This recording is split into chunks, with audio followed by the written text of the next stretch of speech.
Hello বন্ধুরা, আমি আফসানা চলে এসেছি নতুন একটা রেসিপি নিয়ে। শাহি টুকরা।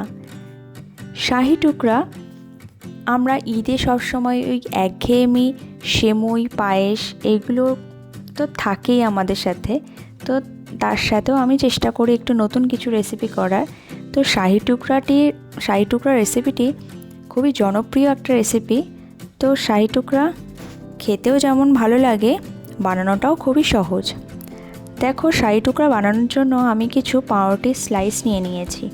সেগুলো চার ধার ভালো করে কেটে নিয়ে কাঁচির সাহায্যে আমি দেখো কেমন করে পিস করে নিয়েছি।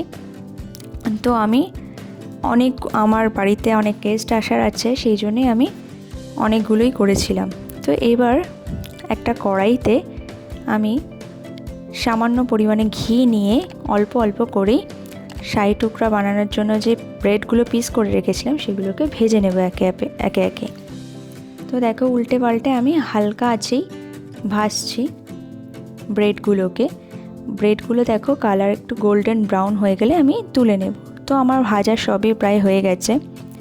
এবার আমি একটা সুগার সিরাপ বানিয়ে নেব। সুগার সিরাপ বানানোর জন্য একটা পাত্রের মধ্যে আমি জল নিলাম, তাতে সুগার অ্যাড করলাম এবং একটু ফুড কালার দিলাম।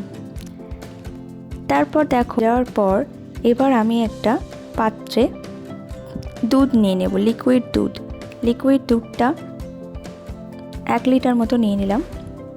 তাতে চিনি অ্যাড করলাম, চিনি পরিমাণ মতো অ্যাড করব 1 লিটার দুধে, মানে মিষ্টত্ব ভাবটা যেন থাকে।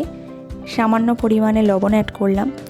তারপর মিল্ক মেড অর্থাৎ মিঠা দুধ সেটা অ্যাড করলাম। তারপর ভালো করে নাড়াচাড়া করে আমি একটু ঘন করে নিচ্ছি দুধটা। তারপর একটু এলাচ দিয়ে দিলাম যাতে একটা সুন্দর ফ্লেভার আসে। তারপর একটা পাত্রের মধ্যে একটু ঠান্ডা করা লিকুইড দুধের সাথে পাউডার দুধ মিক্সড করে নিয়ে ওই দুধের মিক্সচারের মধ্যে অ্যাড করে দিলাম। তারপর ভালো করে নাড়াচাড়া করে একটু ঘন হয়ে উঠলেই আমি নামিয়ে দেব। তারপর দেখো আমি কিভাবে ডেকোরেশনটা করছি।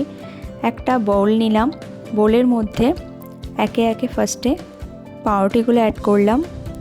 তারপর এটা সাজানোটা সম্পূর্ণ নিজের উপর, আমি এইভাবে সাজিয়েছিলাম। তারপর ওই সুগার যে সিরাপটা বানিয়ে নিয়েছিলাম সেটা অ্যাড করলাম, একটু বেশি পরিমাণে দেব, কারণ ড্রাই হয়ে গেলে ওটা মানে কিছুক্ষণ হয়ে গেলে বা ফ্রিজে রেখে দিলে ওটা টেনে নেয়। তারপর ওই মিল্ক যেটা বানিয়ে নিয়েছিলাম আমি সেই মিক্সচারটা দিয়ে দেব, ওটাও অনেকটা একটু বেশি পরিমাণে দেব।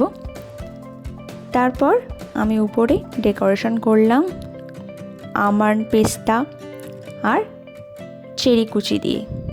তো তোমরা তোমাদের ইচ্ছা মতো ডেকোরেশন করতে পারো।